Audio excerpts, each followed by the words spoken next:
Nothing from the people, Your Honor. Not from defense, Judge. Thank you. The people would call Christopher Hess.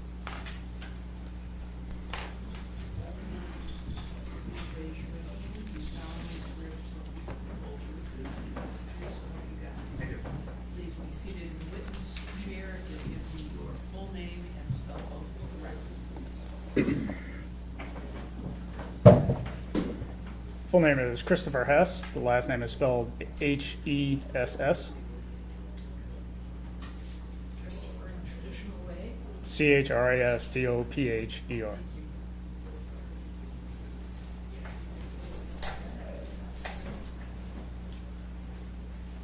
Sir, where are you currently employed? I'm currently employed with Ford Motor Company. And where did you work previous to that? I was employed by the Federal Bureau of Investigation.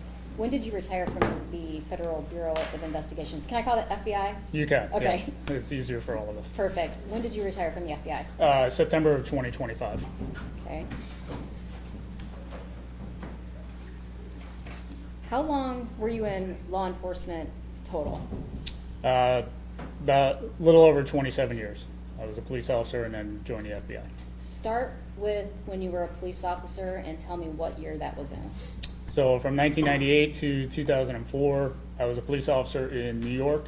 I started with the City of White Plains Police Department and then transferred to the Town of Mount Pleasant Police Department. And from there, joined the FBI. Do you recall what year you joined the FBI? That was April of 2004. What was your role with the FBI? When I first started with the FBI, I was a special agent conducting investigations in Detroit, Michigan as a member of the Violent Crime Task Force. Did you take on, when you say the Violent Crimes Task Force, what types of crimes are you talking? Anything from crimes against children, kidnappings, bank robberies, serial type investigations, serial robberies, serial homicide, gang investigations, weapons, homicides. Were you a supervisor at any point in time? I was, yes. How long was that for? In 2015, I was promoted to supervisor, and I oversaw our surveillance unit. And then from there, I was transitioned over to our Oakland County office, where I supervised all FBI investigations for that county. And then my next stop as a supervisor was a supervisor for the cellular analysis survey team through FBI headquarters. And at the conclusion of my career, I finished in the Detroit division as an assistant special agent in charge. Were you part of any specialized teams for the FBI? I was, several different teams. One was, as I mentioned, the cellular analysis survey team, which we refer to as CAST.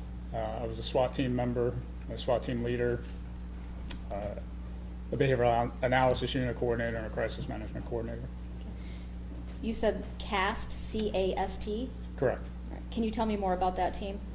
So CAST was is a group of subject matter experts in analyzing cell phone records as it relates to criminal investigations, national security investigations, and that group goes through extensive training with the cell phone providers to understand how networks operate, how the cell phones operate, and the information that can be gleaned from those records.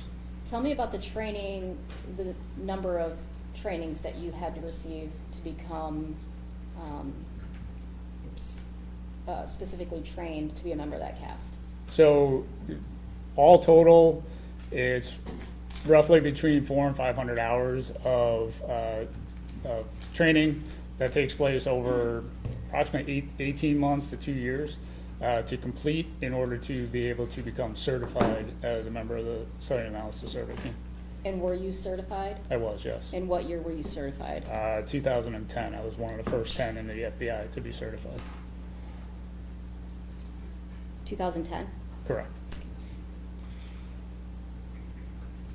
Have you ever testified in any court before? I have. Which courts, if you can recall to the best of your recollection? I've testified in both federal and state court throughout the state of Michigan, but also around the country. Much of my testimony was in Detroit, Third Circuit Court, Eastern District of Michigan, in federal court, Western District, testified in federal court in Virginia, Rhode Island, and district and circuit courts all throughout Michigan, but in other states as well. Were you qualified as an expert in those cases? I was. Your Honor, at this time, I'd move to admit Mr. Hess as an expert in cellular analysis. Any objection? I'm not going to object for prelim purposes, Your Honor. If it does move on to a circuit court hearing, I may ask for a Dolbert hearing. I didn't know there was going to be an expert for our hearing. I'm not going to object.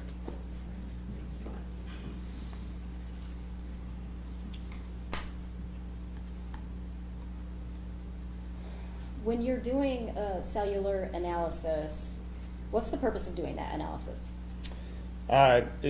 It's to be able to corroborate or refute information that we received throughout the course of an investigation. Because of the prevalence of cell phones in society, it's a helpful indicator to use data from the cell phone companies to identify where a device was at a given moment in time. So when you take that and you compare it to the facts and information that you have in an investigation, you can make determinations about whether or not that phone was in proximity to a crime scene or some other event. Can you describe for the court the technology behind the specific analysis you do? Sure. So I'm sure many are carrying cell phones at this time. You have your cell phone provider, and that phone that you purchase is designed to communicate with the network that's out there from the cell phone provider.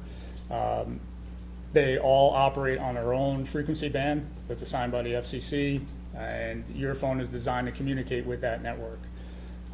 So to give an example, if the podium was a cell phone tower for Verizon, it would emit a signal in the area for all Verizon phones that were in proximity to see that tower exist and also be able to use it for services if you want to make a call, receive a call, send a text message.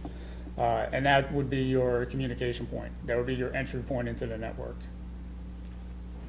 Once that call or text message or data event takes place, the cell phone company maintains a record of it. And that's for business purposes. It's not necessarily for law enforcement assistance. That's how they make their money. It's population density, network planning, if they need more towers, fewer towers. And based on that information they record, we in law enforcement have been able to use that as part of our investigations to determine where a device was at a given time. And was this the same technology that, it's been 16 years, so in 2010, is this the same thing that you're doing with the cell analysis? Yeah, the basic premise is the same. Of course, with any technology, we're advanced at this point in time. So things that we're able to do today, we weren't able to do back in 2010 or prior to that. However, it doesn't change the fact that the phone communicates with a tower, a call is initiated, terminated, information is exchanged, that generates a record, and that record is produced as part of legal process. Can you describe the cell sites and sectors? What are those? So if I go back to the podium, if that's your cell phone tower, the cell phone tower generally covers 360 degrees. In order to be able to accommodate as many people as possible in that area, they will break that cell phone tower up into what's called sectors, so slices of the pie. And if we use the 360-degree example, the slice of the pie would be roughly 120 degrees. So if you look at a clock from 12 o'clock to 4 o'clock, would be one sector, from 4 o'clock to 8 o'clock, another sector, 8 o'clock to back to 12, another sector. So to further break that down, if the podium is your cell phone tower, the judge may be in one sector, the cameras would be in another sector, and then everyone in the gallery would be in a completely different sector. that's all identifiable. If they make a phone call from that side of the tower, the identifiers that are unique to that side of the tower show up on the records. That's how we're able to tell what side a call was connected on. And when you just said that's how you can tell when a call was connected, is it only specific to phone calls, or would that include other things on that phone? No, it could be phone calls, it could be text messages. You know, nowadays with so much going through data connections, you would also get data connection information. What is it? What is data connection information? So if you're using an app, if you're checking your email, and you're not engaged in an actual phone conversation or sending a short message, you know, you're listening to a podcast or you're scrolling for a podcast, that would create a data connection. Did you become involved in a case in Morenci, Michigan in 2010? I did. Do you recall approximately when that was? Thanksgiving timeframe of 2010. Okay, how'd you become involved? The FBI has its main headquarters, which was in Detroit, and then we have what's called resident agencies throughout the state of Michigan. Our Ann Arbor resident agency had received an Amber Alert related to 3 missing boys. The resident agencies tend to be a little bit smaller in manpower, so they have requested assistance from the squads downtown in the headquarters city in Detroit. So did you physically come down to Morenci? I did. What did you do when you got to Morenci? When I got to Morenci, I worked in the command post throughout the duration of the investigation. And my primary purpose was to start working the cell phone investigation side of the investigation, but also to help coordinate the additional resources that the FBI was sending from downtown. Did you go out on any of the physical searches for the boys to any locations? There was, as I recall, there was one instance where I did go out to follow up on a lead. I think it was on the Ohio-Michigan border, and I went out with the chief of police on that, but everything else was working from the command post. Okay. When you say the command post or the command center, do you know where that was located at? I think it was at the police department.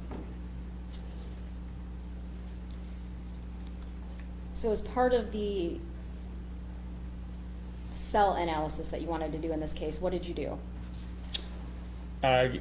The investigators involved in the case started coordinating with them to identify cell phone numbers of interest in the matter, and explain to them some of the things that we could do if we were able to get that information, contacting the cell phone providers and get what's called exigent records sent to us, which is a snapshot in time, a smaller sample of records that we could start building our investigation off of. And did you get a phone number of interest that you wanted to build this on, this case analysis on? Yes, I did. Okay, and can you give me the last 4 digits of it, the number, if you recall? I don't recall if Does 2072 sound familiar? yes. Okay. You indicated that you wanted to get these numbers so that you could do what you called an exigent search. Is that accurate? Yes, an exigent request to the cell phone Exigent provider. request. Mhm. Okay, can you describe what that is for me? So an exigent request would be in a case where there's a serious risk of death or further serious physical injury. We have the legal means to go to a cell phone provider, explain the emergency, and request records from the cell phone provider in a very specific time frame, a shortened time frame. And the cell phone provider has the opportunity to deny the request, but in many instances they agree with the articulation of the emergency, provide that limited data set so that we can begin working and hopefully mitigate whatever threat there is. Do you recall the dates that you requested for this particular target number? I believe we were focused on November 25th and 26th. And, silly question, but can you just tell me what a target phone number is? The target phone number would be the number of interest, So the and in this case, the 2072 number. Okay, thank you. Your Honor, may I approach the witness? Any objection? No, Your Honor. I'm in receipt, reviewed, stipulate, no objection whatsoever.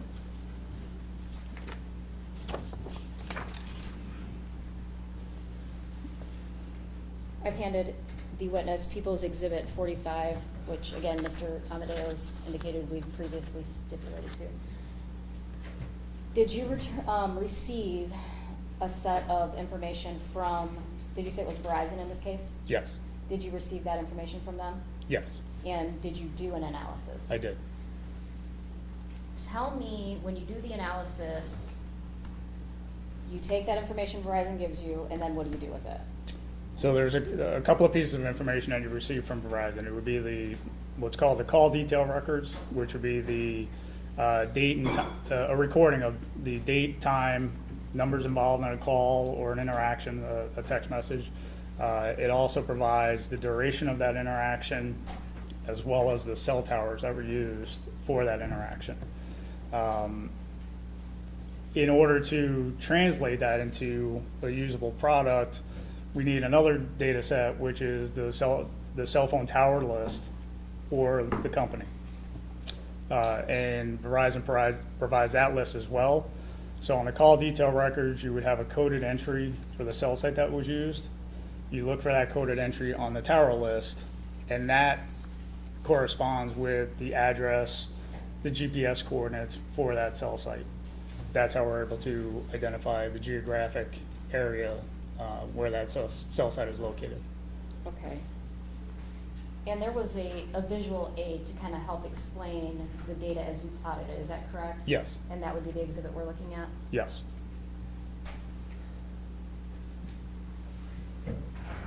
Can you describe to me, well, first let me ask you this, strike that. On November 25th, 2010, was there any information that stood out to you from those records?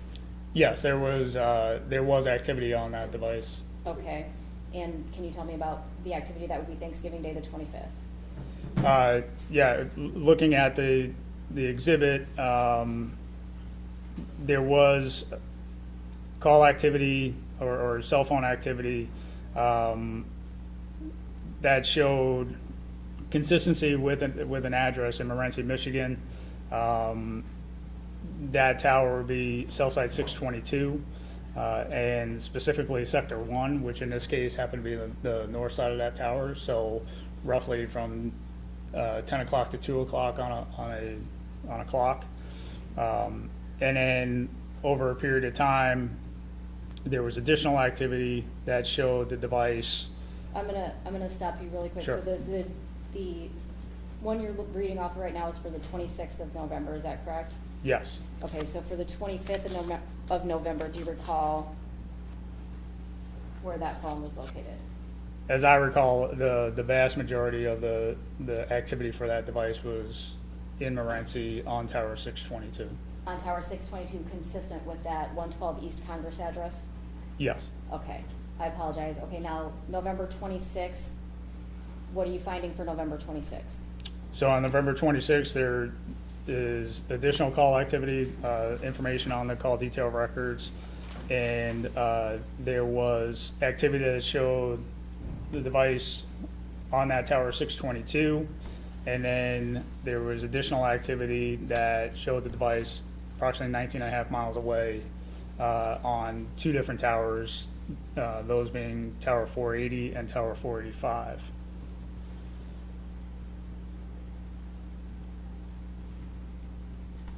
And where are those at on the map that we're looking at? I'm sorry, what was that? Where, so the towers that you just described, did you say 480 and 485? Correct. Okay, so where would that be on the map? So those would be to the far left. So number 3 and number 4? Yes. Number 3 would be Tower 480, is that? Yes, that's correct.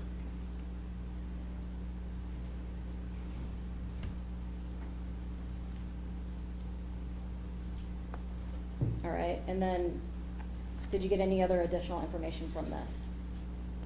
Yes, I did. So with Verizon, there's an additional layer of information that's available to you. Not only does it tell you the tower and the side of the tower that the device used, it provides a distance, an estimated distance from the tower that that device was when it accessed the network. And that's helpful because cell towers can cover a fairly large area, geographic area. This helps narrow it down to a more concise area that we focus on. So again, going back to tower 622, you see yellow lines which indicate how far that device was estimated to be, which corresponds with the geographic area consistent with the Congress address. As you move to the what's labeled as 3 and 4, that device used two different sides of the tower 480, and then also used a side of the tower of 485. So moving a distance of about 19.5 miles to the west, that would be indicative to me in my experience of device did in fact travel. If that device is traveling 19.5 miles south, how does it know which tower it's going to use? Does that make sense? I think so. So as you move around with your mobile device, there's signals that are constantly exchanged between the network and your phone. So your phone is constantly searching for a tower with a good, strong signal to communicate with. So as it goes through, it sees its most attractive tower, but it also sees approximately 5 other towers in the area. So as you move around, you get a little bit closer to one tower versus another, that prioritization changes. So if I make a call and I'm on this tower, I'm close to this tower, tower number 1, let's say, at a point in time, but I'm on the move, I'm driving up I-75. I complete that call, I'm 4 or 5 miles north on I-75. That previous tower is no longer as attractive to me. I go to my list, I see the next tower that I'm close to, that is now the more attractive tower, that's where I'm gonna request resources from the network. Is it always gonna be the closest tower to that device that it's going to connect to? Not necessarily. There's environmental conditions, there's topography, there's buildings that you could physically be closer to a tower, but there's something in the way that obstructs the line of sight for that phone and that tower. So if I was standing, at the base of a skyscraper in New York City, there may be a tower, an antenna on that building, on the opposite side of the building that I'm standing on. However, a half mile up Fifth Avenue, there may be another tower that is shooting signal right down the road, then I have a clear line of sight. That's what my phone is gonna choose. When we talk about is it distance to tower? Yes. Is there, when they come up with this number, so it's approximately 2.3 miles from this particular site, is there any kind of margin of error, rate of error on those numbers? There is. Okay. There is. Do you know- It's not a true GPS coordinate for the device. It is an algorithm, it's a calculation conducted by the network that says, based on the time it takes from the tower signal to get to the phone signal to get back to the tower, mathematically, they estimate the distance that the device was. So in other words, if you're closer to the tower, that transaction happens a lot quicker than if you're a few miles away. Further away, okay.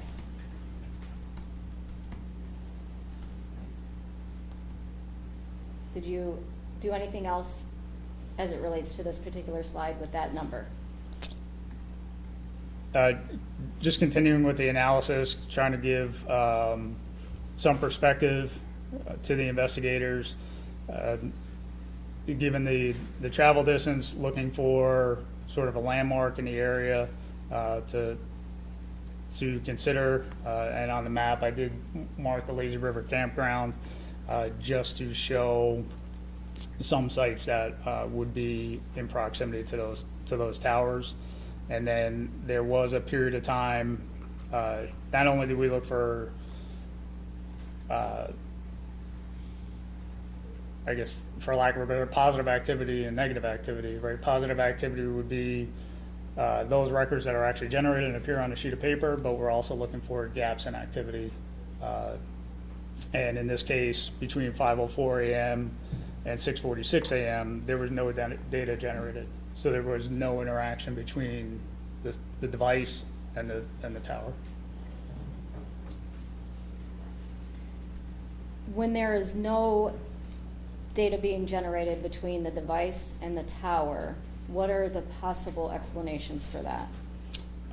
It could very simply be that there's no calls, no text messages, no data sessions taking place. Another explanation is the device gets turned off and disconnected from the network. So that was between 5:04 a.m. and 6:46 a.m. Is that accurate, where there's no data? Correct. If the cell phone records showed that there were either incoming calls or text messages or anything else going on with that phone, but they were not being received between 5:04 and 6:46, but not actually being received by the phone until after 6:46, is that indicative of anything in particular?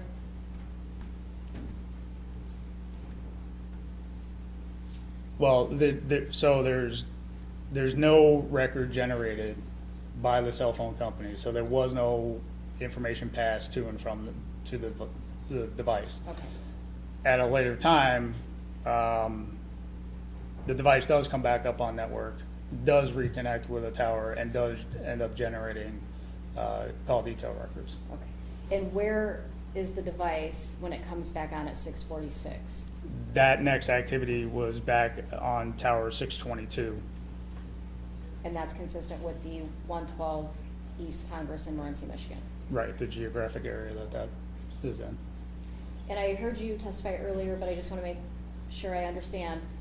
There is a point plotted on the map, and it says A, and it's labeled Lazy River Campground. Again, you're not indicating that the phone was at Lazy River Campground. You're just saying that that is a point on the map you can plot to show geographically where we're at. Correct, yes.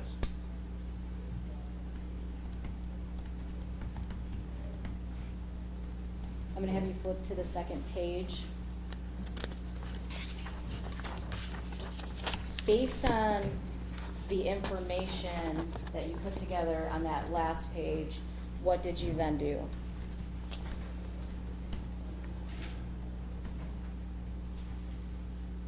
So through the analysis, just trying to review the records, review the timeline that we're dealing with, and trying to determine, search areas that we can look for these children. And based on the time frame that we're dealing with the phone records and the gap in records being generated, extrapolated how far that device could potentially get in a round trip from starting at Congress and ending at Congress. And that is what is depicted on this slide now to show continuous movement, not accounting for a period of time where you may stop. But if you think about, on a football field, you run from one end zone to back and then back to the other end zone, how long that would take you to make that round trip.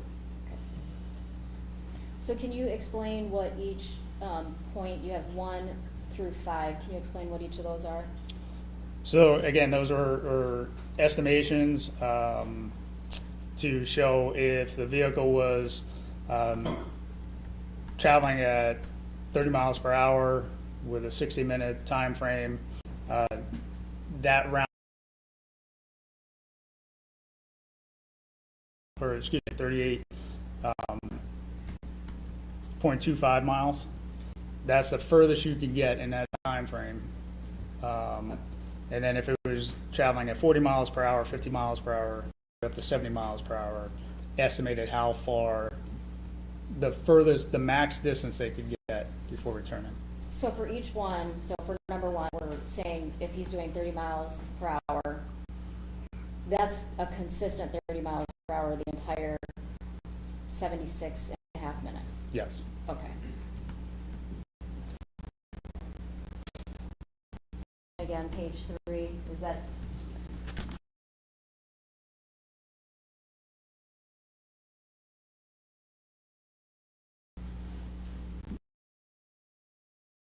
A different photograph. Yes.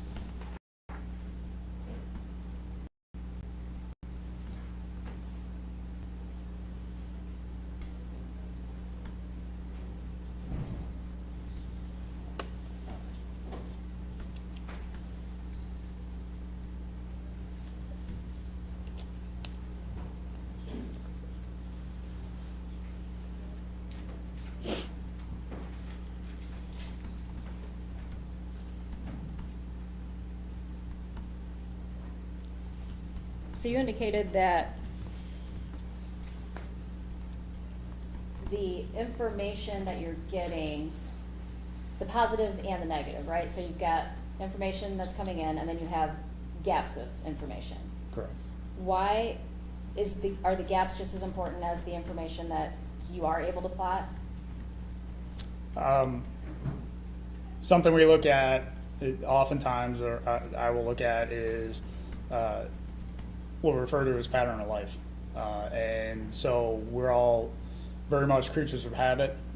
So if you were to consider your own life and what it would look like on phone records, we'd probably be able to tell when you typically leave for work, how long, when you arrive at work, how long you spend at work, and then when you leave work and return home. And we would see that repeated Monday through Friday. And then we may see a change in that pattern Saturday and Sunday, and then return back to that pattern the following Monday. In my experience, I would look for those gaps in time where, and it's happened many times, where during the period of time where a crime is committed, disconnect from the network, and that now creates a red flag for a deviation from your normal pattern. And in this case, you only had records for the 2 days, correct? Correct. So did you do any kind of pattern of life analysis? No, it's too small of a data sample to create that pattern.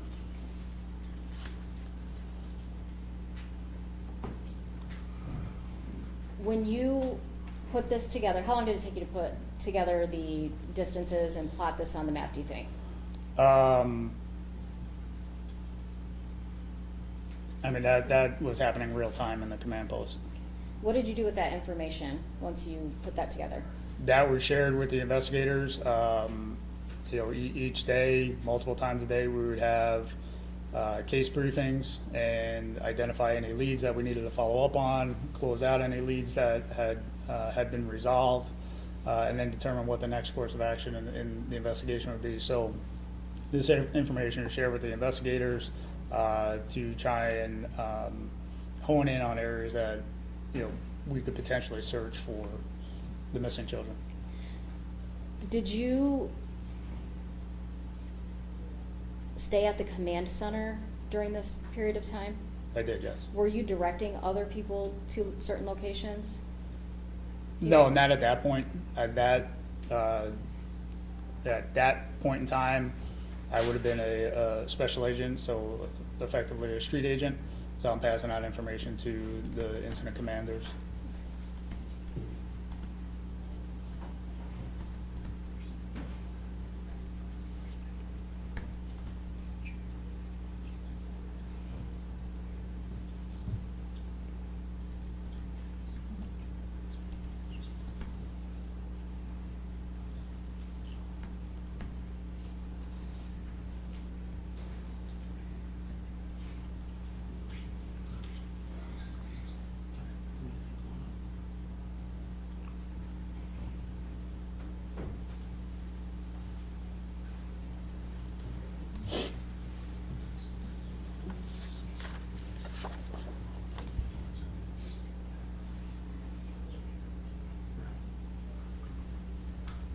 So, just wanna make sure that I don't know if you've testified to this already, so at number 2, 4:29 AM, he's about 3.3 miles from his home, is that accurate? Yes, the target telephone, yes, 3.3 miles from the target address. And because of the previous number 1, where was that located? That was 0.8 miles from the cell site. So by 4:29, does that mean that target phone is moving from that residence? That would be my interpretation, yes. Okay. And again, number 3, so that's about 31 minutes later, is that Yes, accurate? And 19.5 miles, is that correct? right, so it was 2.3 miles from cell site 480, and the distance between cell site 622 and 480 is roughly 19.5 miles.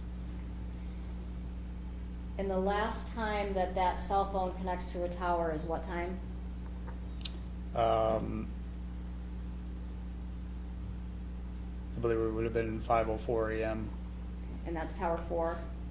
Correct. Or the tower that's marked with the 4 on the exhibit, correct? Yeah, so tower 485. Okay. And then nothing for how long? From 5:04 to 6:46 p.m. So what was that? An hour and 42 minutes? So an hour and 42 minutes before it's back in Morenci. Before the next activity shows up on the records, yes. And you're here today testifying about what the device data is telling you, correct? Correct. You're not saying a specific person had it, right? No, I'm simply looking at the records associated with 2072. Okay, so possession of that phone would be based on the rest of the investigation, correct? Correct. I have nothing further. Ross? Thank you. Good afternoon, Agent Hess. Is it okay if I call you Agent Hess? Sure. I won't respect your position. No, I appreciate it. Thank you. No That's problem. fine. So, just a couple simple questions, I guess. Were you actually part of search teams at all? No, Okay. And did you actually get the view on any of the text messages or the metadata itself? no, I Okay. purely looked at the Verizon records. Okay, so did cell phone triangulation play a role in this? No. Okay. What is cell phone triangulation?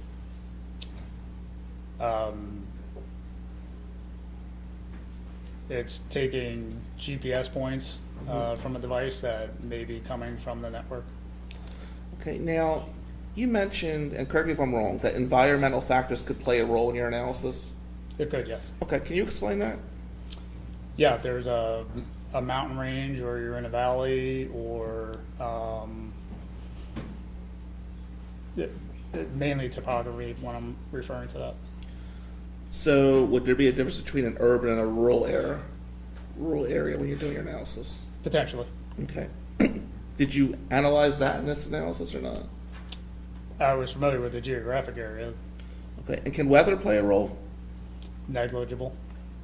Do you know what the weather was on November 25th and 26th, 2010, Morenci? As I recall, actually, no, I can't say precisely what it was. Now, are there time lags in the analysis? Is there like a percentage of error we should expect or not? Is there what? A time lag in the analysis? Like, could it say 403 but really be 406? Because you mentioned there's a difference between this and GPS coordinates, correct? Yes. Okay. As far as the timing, because people made a big issue about 4:29 a.m., 5 a.m. Is that exact time, or could there be a percentage of error? That's the exact time. That's what's So recorded. there is no percentage of error in this analysis whatsoever? That's what's recorded by the cell phone company on their network. Okay. Now, at 5:04 a.m., looking up there, actually, if we look at number 3, approximately 5 a.m. was located 2.3 miles from Verizon's cell site. Is that accurate? Yes. Okay, and what city would that be, do you know? If you don't, it's okay, sir. I don't, it's not labeled on the map and I don't Okay. recall. Now, we talked a lot about 30 miles per hour. That was just a hypothetical, correct? Correct. Do we know what the speed limit was in this area? I don't know that it was relevant. Well, would the speed affect the analysis whatsoever? It was accounted for in the analysis. Okay. Do you know what the speed limit was? I don't. Okay. It probably varied from the different roads. Now, if a cell phone dies or somebody shuts it off, is there any way to tell during that dead period where the phone is? Or is that going to kill the analysis during that time frame? It's disconnected from the network, so there's no communication between the devices. And there's no technology that would help us with that? No. Okay.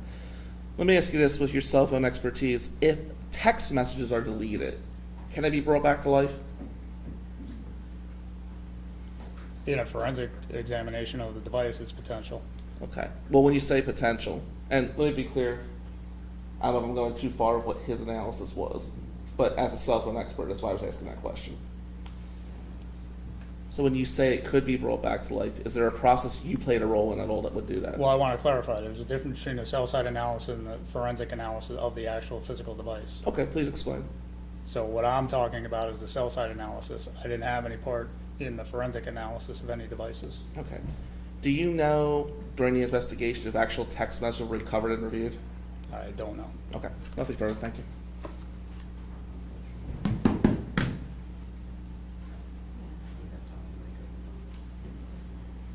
Can we approach?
Mr. Hess,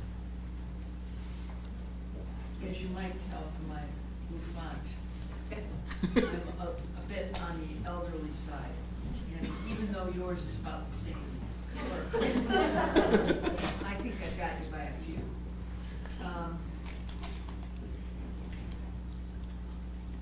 I want to be perfectly clear that I'm understanding what you're saying.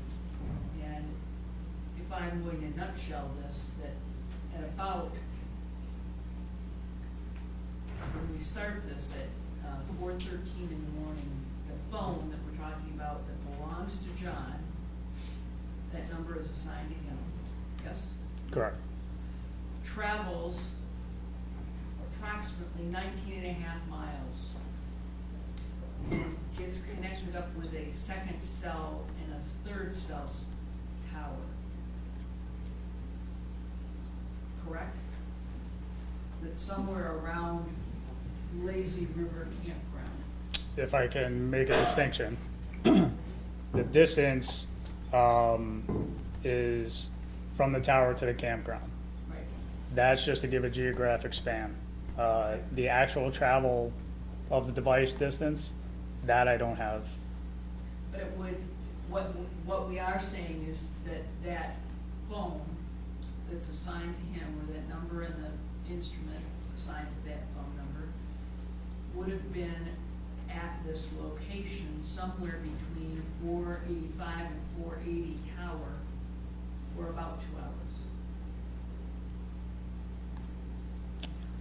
No, I can't say that it would be there for about 2 hours because we have a period of time where there is no activity. Okay. So I can't account for where the device went. If it's, After it got that far. right, so if it jives out a distance, stops for a minute, stops for 20 minutes in that window and then does some other driving around, I don't have any data to use to be able to account for that. But we do know that from that point, which is the last series of points we have, were the 485 and 480, right? The pinging off those towers, that he doesn't reappear until 2 hours later. Correct. So there's about 2 hours and some change that he's out there doing something, we just don't know what. Right, unaccounted for, and no question in my mind that the device did move, and it moved a considerable distance away, and if the device were to remain at Congress, it would not communicate with towers 19 and a half miles away. Gotcha. Because it would pick the closest, strongest connection.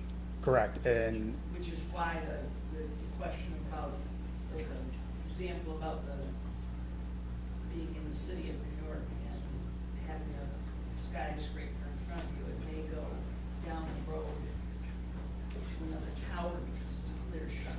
right, and Morenci doesn't have any skyscrapers, and there's a tower 0.8 miles from where the device accesses. Gotcha. Anybody have questions based on the court's inquiry? I'm good. I have none, Judge, thank you.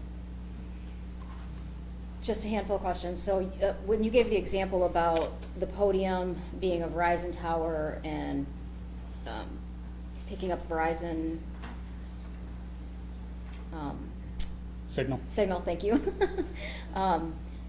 Does that only work? So I know there's Verizon, Sprint, there's multiple different phone companies. So tell me how that works with towers versus the different phone companies. So each phone company is assigned their range of frequencies. So your phone is tuned to the frequency for your cell phone provider. So probably not a technical term, but your phone's not riding around willy-nilly connecting to T-Mobile, then Verizon, then Sprint, AT&T at any given point in time. If you get out of a coverage area for your cell phone provider, you may roam on another network, but that's through a roaming agreement. Again, it's going to be very defined, and Verizon being the size of a company that it is, that circumstance would be extremely rare to roam on a different network. I just want to clarify some things on the pictures themselves. So do you see the red phone-shaped items on the maps? Yes, Okay, and what would that be indicative of? that's the icon to depict the tower. The tower The cell phone itself? tower, yep. Okay, and then the yellow, so let's just look at Congress Street, for instance. You've got the yellow going out. What is that depicting? That pie wedge with the arc at the outer limit is simply to illustrate the side of the tower and the orientation that sector is pointing at. And that would be the same for towers 480 and 485? Correct. It doesn't depict the limits of the coverage. It just shows it uses this side of the tower, which is oriented to the north. Okay, and the sectors, so this, I don't know if I'm gonna ask this correctly, so correct me if I am not. So Tower 3 and Tower 4, you can see the south side of Tower 3, the radius, around the that sector And then 485, the north side, you'll see that radius on that sector. Are those, is it common for those towers to have sectors that intersect with each other? There would be some overlap, yes. Because, again, it's radio frequency, so you have to account for some overlap so that there's not a gap in coverage.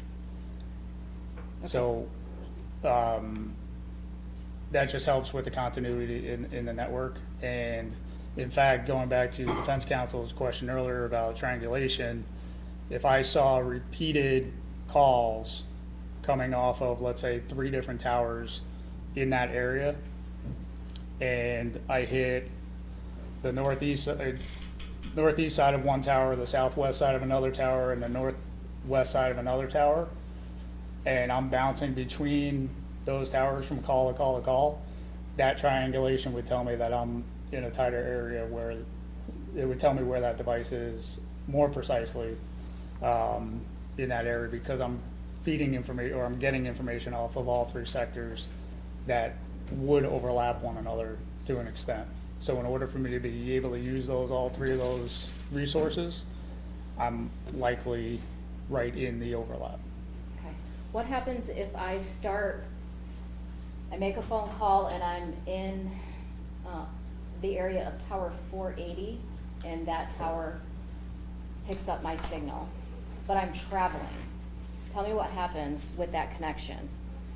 So just the nature of mobile devices and the network, once you enter in, the network takes over and it starts managing the traffic of the call activity on its network. So they may move, the network itself may move you to a different tower just to be able to handle that traffic. But the initial connection point, the initial entry into the network, you have to be in the footprint of that tower that gets generated on the record. So if you think of, if you have a reservation at a restaurant, you walk up and you have now gained access to the restaurant. At that point, you have no control over what table they're gonna seat you at, but you're in the room. Okay. I don't know if you'll know the answer to this, but when the records are generated from Verizon, and I originally connect to, I keep saying me, I'm just trying to give it as a way of example. I understand. I connect to tower 480, and that company shifts me then to 485 because I'm traveling. How is that gonna be reflected in those records, if you know? It's not. Okay, It's not. It doesn't get generated through Verizon in the record. You get the starting cell tower, which is where I knocked on the door to get in the network, and then you get the ending cell tower, okay. which the ending cell tower is where you just happen to end up within the network traffic. Would that be the terminating tower? Terminating cell site, got it. Terminating cell site, okay. So in the example I just gave, when you said the records wouldn't reflect that, would I start in, my phone connects to tower 480, then I travel through to 485, and that's where I end the call. Would that call show where it originated and then terminated? Yes. As separate towers? Yes. Okay, all right. I have nothing further. I have no cross based upon that, thank you. Maybe step down. Yes, Your Honor. No objection. Maybe be excused. Yes, Your Honor. Yes, Your Honor. Thank you. Thank you, Your Our Honor. board, we appreciate the effort.